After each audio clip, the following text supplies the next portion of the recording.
Has anybody ever seen that Carfax commercial where they like scroll through to find the perfect car? Said, I want a white car, and then they scroll through, and then it said, I want one that has 4-wheel drive, and then they ask all these questions, and then all of a sudden, the perfect car is right there in front of you. Do you know what I talk about? How many of you wish that you could do that for your life with your career and your choices? All right, I just want this, and I want this, and I want to make this much money, and this is how I want to feel, and these are the things that I want to experience, and then all of a sudden, this job is right there, and all you have to do is choose it. Then you have the perfect amount of wealth, you have the perfect amount of responsibility, and you have the perfect amount of fun and family life, all with that one choice. Anybody like that? All right, that's what I'm going to do for you here right now, okay? In 30 minutes, I'm going to transform your life that well. Or maybe not. But what I am going to talk to you about is the best pathway to a career. The best pathway to a career isn't to find your spot in this world. So many times, people are looking to find their place in this world. If I could just find where I fit in, or I could just find what I'm supposed to do, my life would be better. It's not just students doing that. It's adults. Sometimes it's middle-aged people are still trying to find where they belong in this world. There's one problem with trying to find your place in this world. You are too awesome and have too much going for you. You're too unique and too creative to have anybody ever prepare a place for you.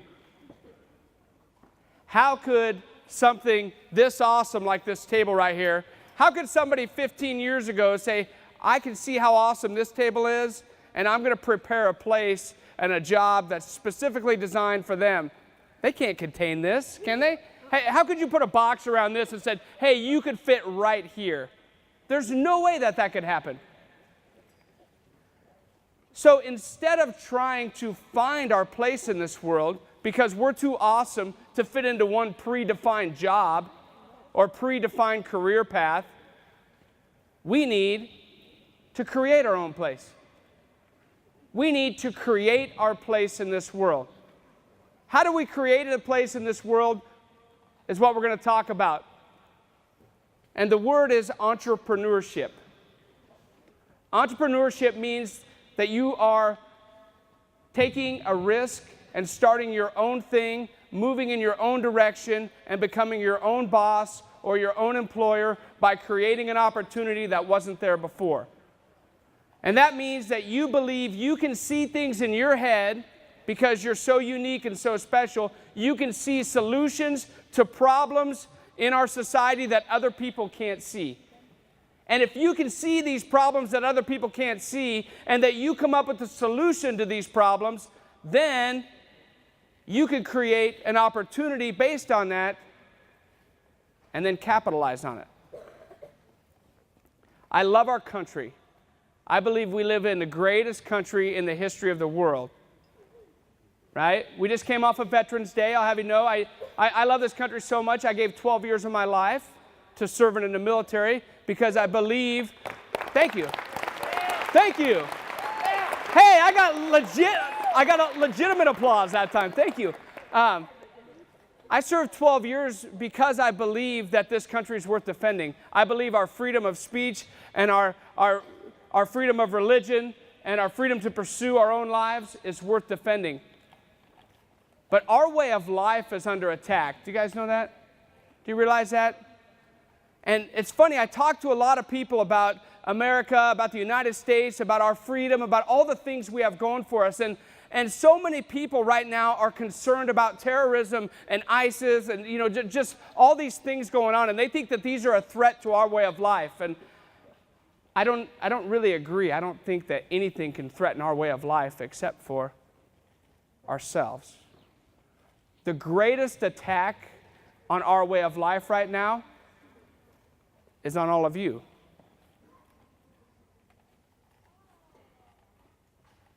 You see, when something's inherently evil, like terrorism, it doesn't stand a chance because everybody, the majority of people don't believe in it, so people rally against it and overcome it. We're not going to be overcome by terrorism. That's nothing to worry about. But the greatest threat is happening every day right here in our minds, and that is, in our country, we are being infiltrated with small thinking. Never underestimate the power of small thinking. Small thinking is infiltrating our way of life. It's infiltrating your minds, and I'm going to define small thinking for you. Small thinking, well, first of all, small thinking is a subtle destroyer of your hopes and dreams, and it will rob you. It's a thief. It'll rob you of your destiny. And small thinking looks like this. When you have an idea or a dream, how many of you have ever dreamed about doing something and then go talk to an adult or somebody else, and the first thing that they say is 15 reasons why that's not going to work? All right? How many of you have done that, right? 15. All right. Congratulations. You have just experienced small thinking. Small thinking is this. When you have an idea or a concept, and the first thing you do before you develop or commit to that concept is criticize it and find out all the reasons it won't work, you've just engaged in small thinking. When you have a teacher or a parent or somebody else in your life that you want to share an idea with, and they said, well, that's silly, that'll never work because of X, Y, and Z, you can't do that, you've just experienced small thinking. What's it do? It tells you, oh, I had an idea, and everybody tells me it won't work, so I need to give up on that idea, and now I need to find my place in this world. I need to find something more secure, more stable, something predefined in order to find success in this world. Small thinking has infiltrated every part of our society. It's infiltrated your life, it's infiltrated your parents' life, it's infiltrated everybody's life. Gallup statistics right now are saying in 20 years, if we don't see a shift in entrepreneurism, because right now more businesses close than open every year right now. If we don't see a surge in people having original ideas in our country, then we're going to lose our greatest strength in America, our greatest strength in the United States, and that is our economic system called capitalism. Employee engagement, people engagement is the number one predictor of success for any organization. I'll show you an example, okay? Now, who here's ever been fully engaged in something? You know what I mean? Like your whole heart, your mind, your body, like everything, all you can think about is that thing or that person or that, right? Right? You know what I'm talking about? All right, so I have 5 kids. I have a 12-year-old, an 11-year-old, a 7-year-old, a 6-year-old, and a 2-year-old. I have 4 girls and a boy. The boy's trapped right in the middle. He's got 2 older, 2 younger sisters. Now, when my kids get an idea, like just the other week, they said, hey, Dad, we want to build a fort in the living room. Right? Anybody ever built a fort in the living room? Yeah, they asked me for permission, and I say yes, they can build a fort in the living room.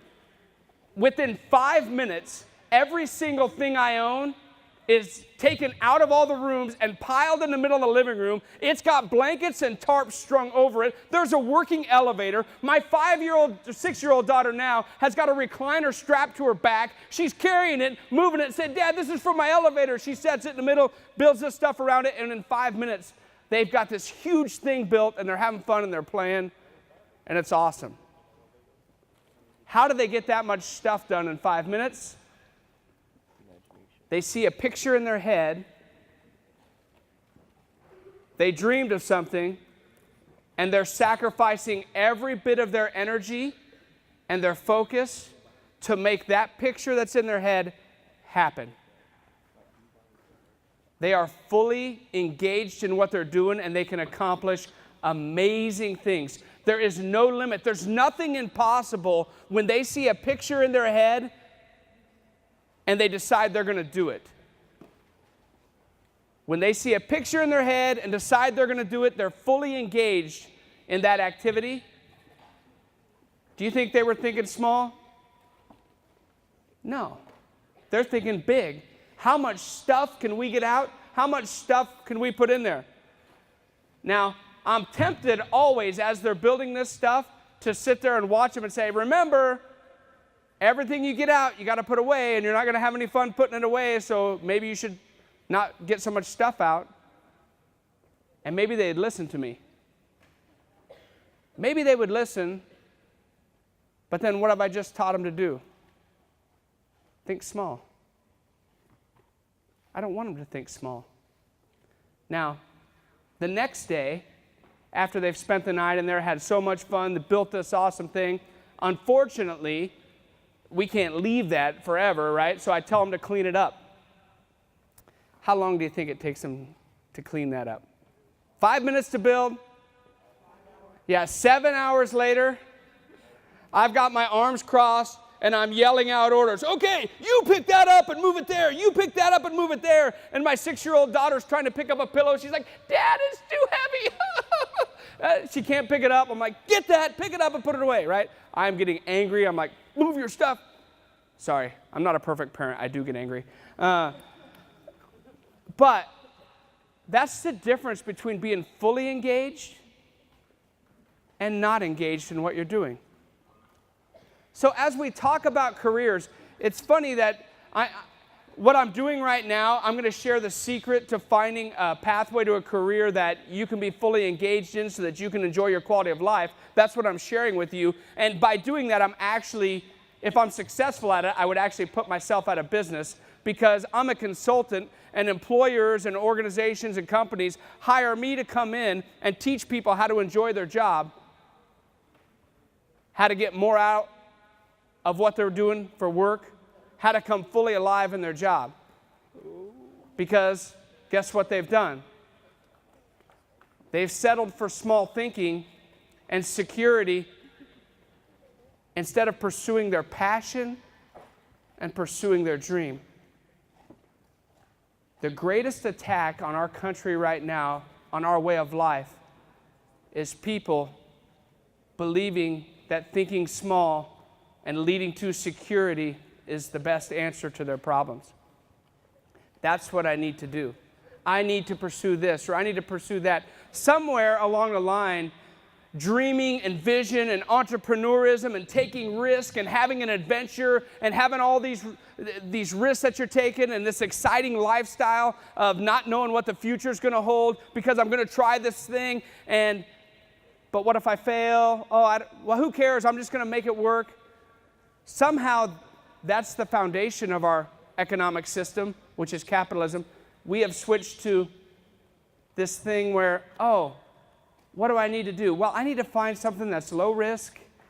I need to find something with good health insurance, and I need a good retirement package, and I need good benefits and a decent paycheck, and I'll settle for that.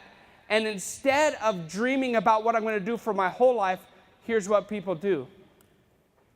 They choose to exchange their work, their 8 to 10 hours a day.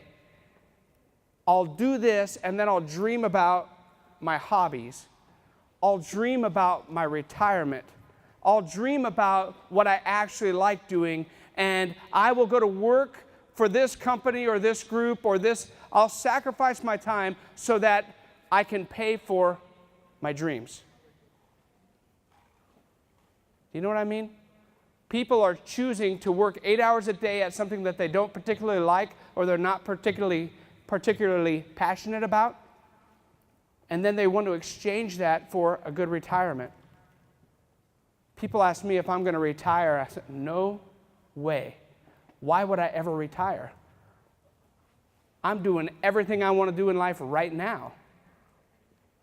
I'm doing everything I want to do right now. I'm fully engaged in what I'm doing. I love the energy of starting businesses. I love the energy of talking to people and changing lives. Why would I ever retire?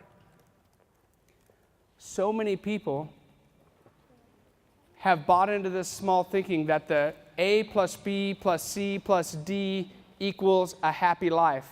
And that is, you graduate high school, you go to college and get a skill, You pick a job that has good benefits, and you start a 401k program, and which all are good things. These are all great things. And you do this and you do that, and then at the end you have a happy life. That's not the way life works. How do you find a happy life? It's in your head. It's in your head right now. Your visions and your dreams, your passions, the things that you want. The life that you want has not yet been created. You cannot find it because you have to make it. In order to make a life for yourself that you want to live, you have to avoid this terrible thing. And what's that terrible thing we're talking about? Small thinking. Small thinking is stealing your hopes and dreams. I remember when I was in high school, I was a freshman, and I had always wrestled, and I wasn't very good. 7th and 8th grade, I was okay, but then something happened to me in high school. I was kind of a late bloomer, so it was like my 8th grade year before I hit puberty. And so, but as soon as I hit puberty, all of a sudden I got really strong. It's like, oh, I got muscle now. And I started having immediate success in wrestling when I was a freshman. And I was planning on wrestling, but man, I was really good. My first match, as a freshman, I didn't even know who the guy was, but he was a returning state champion, and I beat him 11-6. And I'm like, oh, okay. And then all of a sudden my coach is like, where did you come from? I'm like, I don't know. So I grew over the summer and I got muscle. But I went to the state tournament. I didn't actually end up medaling that year, but as I went, I saw somebody on the top of the podium get a medal put around their neck. And they were the champion. And that image burned in my head. Like, I decided that's what I want. Once I got that image in my head, do you think my coach ever had to motivate me to practice? Do you think he ever had to call me and say, hey, Josh, why aren't you at the extra workout? Why aren't you lifting weights? Why aren't you doing this? Why aren't you doing that? My coach never had to do that. Because I had an image in my head. I wasn't pursuing his dream or his idea for my life. I was pursuing my own dream for my life. Now, sad to say, I never made it to the top of the podium. 3rd is the best I did. I kind of was a choke artist.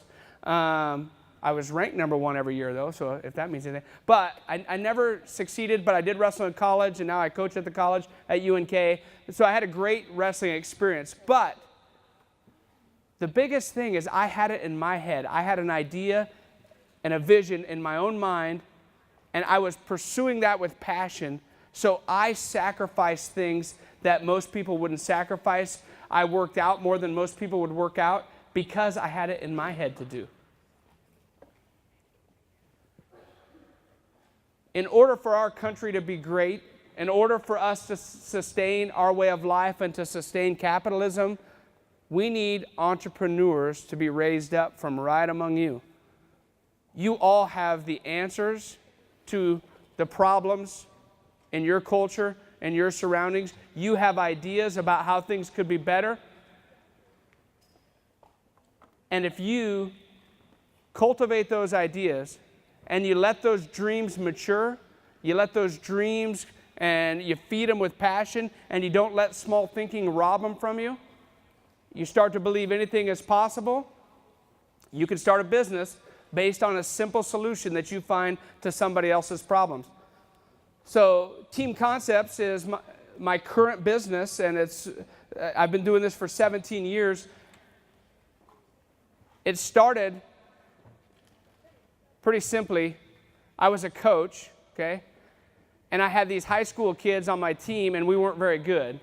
Anybody ever been a part of a team that's just not very good?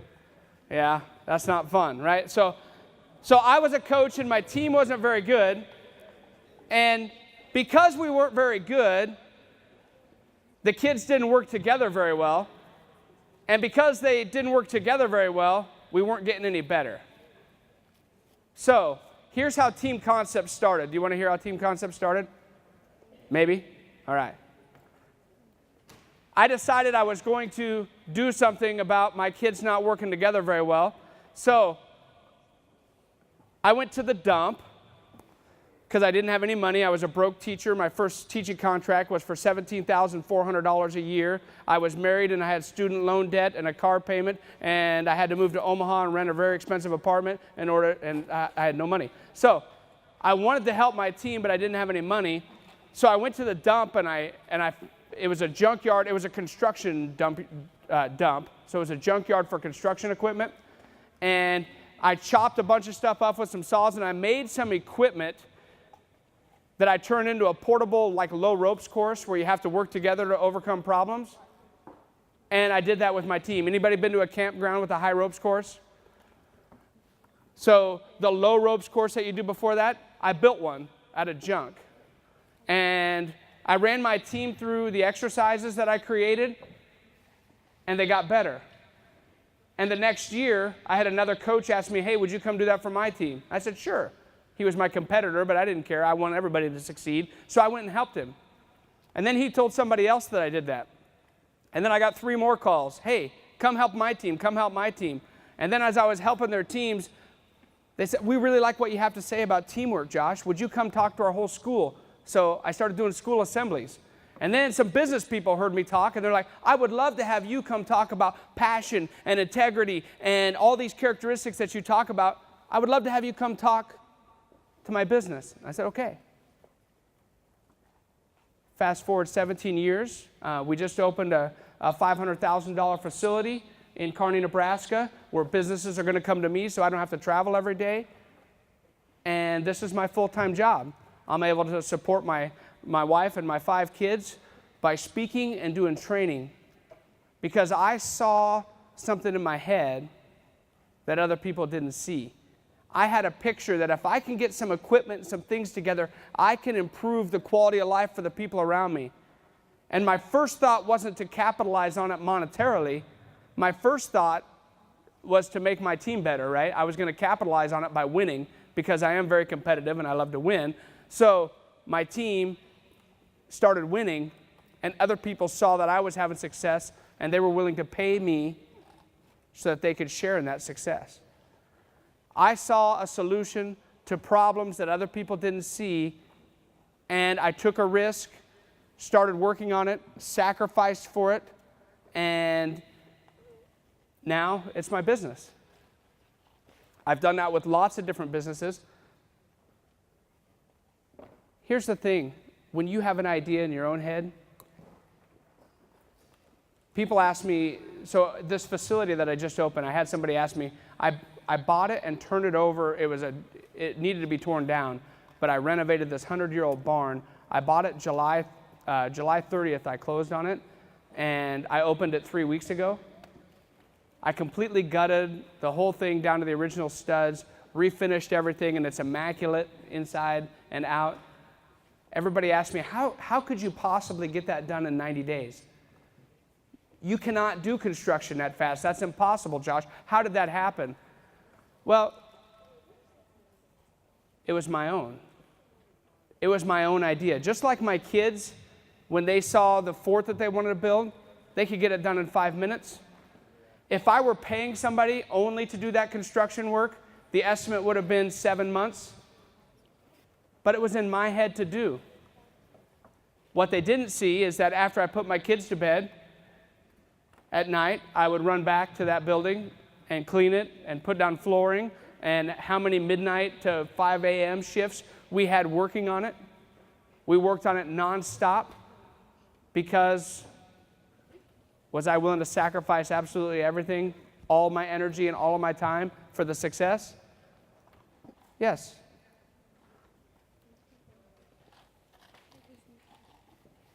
I get paid from other people to talk all the time about trying to get people to take ownership of their job so that they can become more engaged, so that they can be happier, so that they can have a better life. And the truth is, it needs to start right now for all of you. You need to decide, what is in my head to do? What pictures do I have? What difference could I make in the world? What skills and attributes that I have that nobody else has? And what problems can I solve that other people can't solve? What'll happen for you if you start thinking this way, you start thinking big and stop thinking about all the reasons you can't do something and start thinking about the ways that you can, you won't let go of your own vision. You'll pursue it. You see, somebody who has their own vision isn't easily dissuaded. That means they don't give up very easy. The other thing that somebody who's pursuing their own passion or dream, they won't make excuses. Because if I'm pursuing my own dream, is there any reason for me not to make it? Is there any excuse? No. I'm going to do it because I decided to do it. I'm not going to do it because anybody told me to. I'm not going to do it because somebody else expects me to. I'm going to do it because I want to. Now, you might be saying, Josh, how could every one of us in here become an entrepreneur? Because don't entrepreneurs need people to work for them? Yes, they do. Here's the difference. If you start dreaming about your own solutions that you have to other people's problems and start dreaming about starting your own business and being your own boss, the only way you will give up on that is if you find somebody who has a bigger dream or an organization that has a bigger idea than you have, and you like that one better than your own, then you go to work for that person. Does that make sense? And you see, when you have your own dream and your own path that you're trying to create, and then you find out that somebody's already done it and that it's better and it's more established and you really like it and you can give your life for that cause, you're just taking on a bigger dream. You're not giving up on your own. You're assimilating your dream into that one, and you're going to be fulfilled in your career. Because you know you chose not to give up on your dream, but you chose to work for this person or this company that's already fulfilling your dream.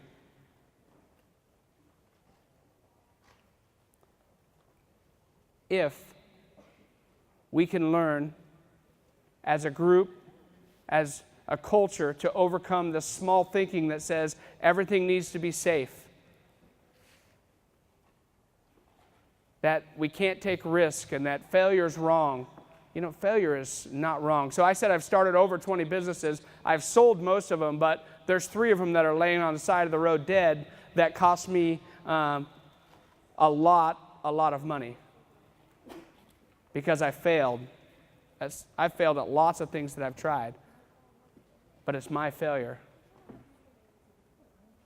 So for you, what's the closing thing that I want you to remember about today? What's the passionate thing that I want to share with you? And that is, you don't fall victim to small thinking, first and foremost. And you don't settle for something that's not your dream. You don't settle for a life that you can't be passionate about. Don't settle for security. Security is an illusion anyway. It doesn't really exist in this earth. There's nothing that's really stable or secure. There's no job that's secure. Your 401k, your retirement's not secure. Nothing's really secure. Those are all great things, but when you pursue your passion and you pursue your dream and you make a decision to create your own path and create your own career, you're going to find fulfillment, and you're going to accomplish way more with your life than if you just choose a safe path. So don't settle. Don't settle. Do you want to find your place in this world, or do you want to make your place in this world? I have another phrase I always like to use with my kids, and I say this: is life happening to you, or are you happening to life? Is life happening to you, or are you happening to life? Is the world happening to you, or are you happening to the world? My hope and my dream for all of you is that you make a decision not to give up on a dream, to cultivate it, not to let small thinking rob you of your destiny, not to let anything rob that from you so that you can be fully engaged in your life, and that you happen to this world, that you happen. This world needs you. It needs your thoughts. It needs your ideas. It needs everything that's inside of you, because you have solutions to other people's problems, and you have creative solutions to things that other people can't see. They are inside of you, and you need to happen to this life. Don't get trapped with small thinking, and just let this life happen to you. Thank you all for your time.